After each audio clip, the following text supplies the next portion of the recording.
you believe that Nigel Farage is the vessel, the political vessel, to unite Britain, Muslim and non-Muslim. That's something that you and I have discussed. But can you make that case for listeners? Yeah, I'm happy to. Look, I made the case for Trump in 2020. When I said earlier in this interview that I called Trump, what I meant is this is Trump's third term. He won 2020. It was interfered with illegally. The Hunter Biden laptop story was suppressed. People that should have known better, that came from my background, the national security background, interfered and said that was Russian disinformation. It wasn't. And that's a whole other... I mean, although I do think that was interference... Yeah. The evidence that it would definitely, it might have changed the election result. We don't know, but I definitely agree it was interference. I think it would have, but that's not the point I was going to make. Sure. The point I was going to make is he won because he managed to get certain marginal votes in the key swing states. Now, there's a reason Trump thanked the Muslim vote after he won, because in Michigan, it was the Muslim vote that swung it in his favor. Michigan was one of the key 5 swing states that he needed to win. If you look at the ethnic minority vote, African Americans, Latinos, and Muslim Americans, they surprised everybody by backing Trump over Kamala Harris in large numbers, large enough that he specifically individually thanked each of these communities in post-victory speeches, right? Now, I'm arguing that that's what Nigel Farage is going to do in Britain.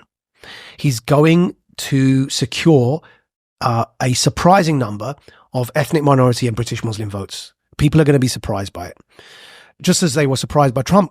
And I was saying it for a long time. Trump's going to win. Not only is he going to win, he's going to get Muslim voters. Well, the majority of American Muslims voted for Trump. Yeah, right. So Farage is going to get that phenomenon here. Let's start with this. The so-called Labour landslide under Keir Starmer is not a landslide if you truly understand the first-past-the-post system that we're living under. Yes, he's got a huge majority of seats in Parliament, but you win those seats by winning elections in each constituency across the country. By how much did he win those elections in each constituency across the country? Well, people will be surprised to know that was the narrowest marginal victory since 1945. Starmer's victory was so marginal that the current Secretary of State for Health, Wes Streeting, won by only 500 votes. In other words, the man running our health system is propped up by a difference of 500 votes in party political terms. That isn't marginal. That is a nightmare. That is a nightmare, right? 500 votes is nothing politically, nothing. And the person that came within 500 votes to him, Liane Mohammed, wasn't even party affiliated. She was an independent. That's how bad it is for Labour out there. They only won 20% of the electorate. Yeah. Now, today in the press is news that Reform is on par with Labour in opinion polls, right? And Tories are way into third place.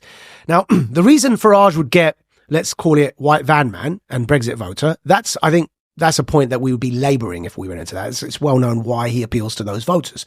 Why am I saying does he appeal now to ethnic minority and British Muslim voters in particular? Because like Trump, Farage has listened and made the effort to say certain things that have resonated in those communities in a way that, unless you're in those communities, you wouldn't know. Through the WhatsApp groups, through the family gatherings. One of them that resonated in a way that people are underestimating is what he said right here with you on your very show. And that was when you asked him about the place of Muslims in Britain and the place of Muslims and Islam in our future as a shared identity. And he said, if you go to war with all of Islam, you're going to lose.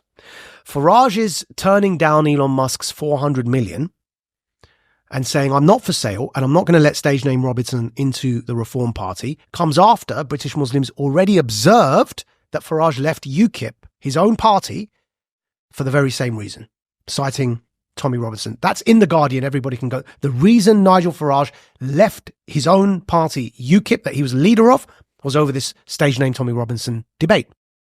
He's done the same now again with Reform. He's turned 400 million down with for coming from Elon Musk to allow stage name Robinson back in or into Reform.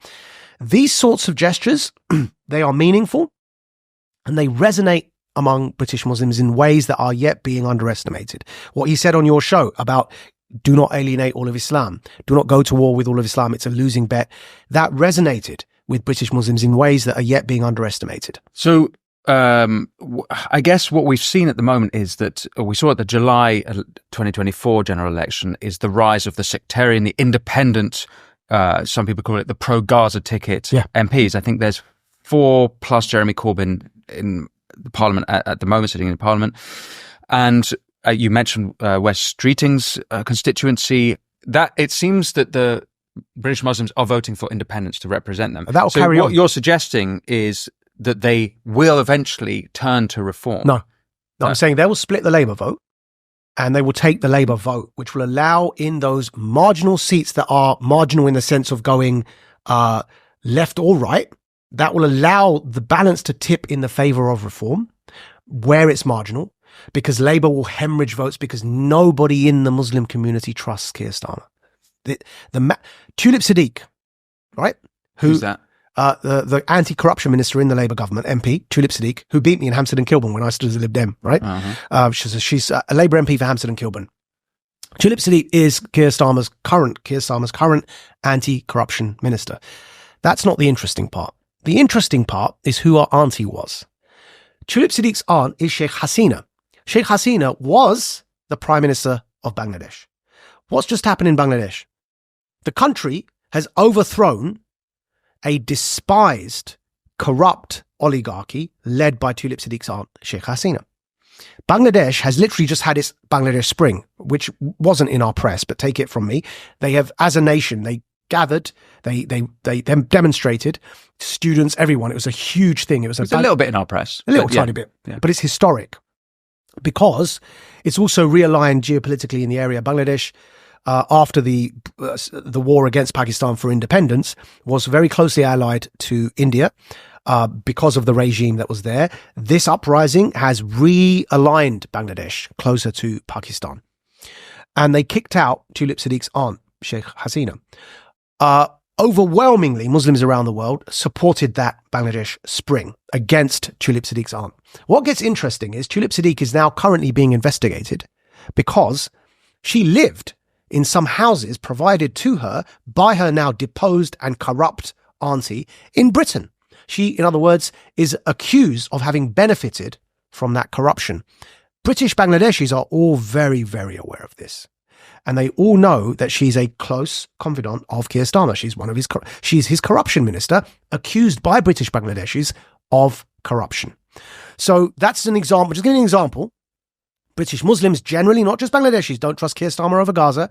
British Bangladeshis don't trust him over Tulip Siddiq and many other things, including Gaza. You've got an entire discourse building up that Labour under New Labour is very, very bad for Muslims. So sorry, forgive me, I'm being slow on this, but it seems like a bit of a contradiction, unless I've misunderstood, which is that it's not actually that British Muslims will vote for reform and support reform, but rather, which is what I had understood earlier, but it's rather they're going to split the Labour vote. And so actually reform isn't a vessel for British Muslims. No, it's both. So those that were left-wing and would have voted Labour anyway are not going to vote Labour. Those that would have traditionally voted Tory, and lots of Muslims do traditionally vote Tory as well, will not vote Tory. They'll vote Reform. Oh, okay. Those who are floating voters, Nigel Farage has captured their attention because of things like what he said on your podcast. So, and a lot of Muslim voters are floating voters, and he'll attract them too. What I'm suggesting is that Labour will underperform because they'll hemorrhage the Muslim vote, and Nigel Farage will overperform because he will attract the Muslim vote from the floating voters while also securing the Muslims that would have voted Tory. I see. Thanks for watching this clip from the Winston Marshall Show. You can click here to watch the full episode, and for more clips like this one, don't forget to subscribe. And as always, be well.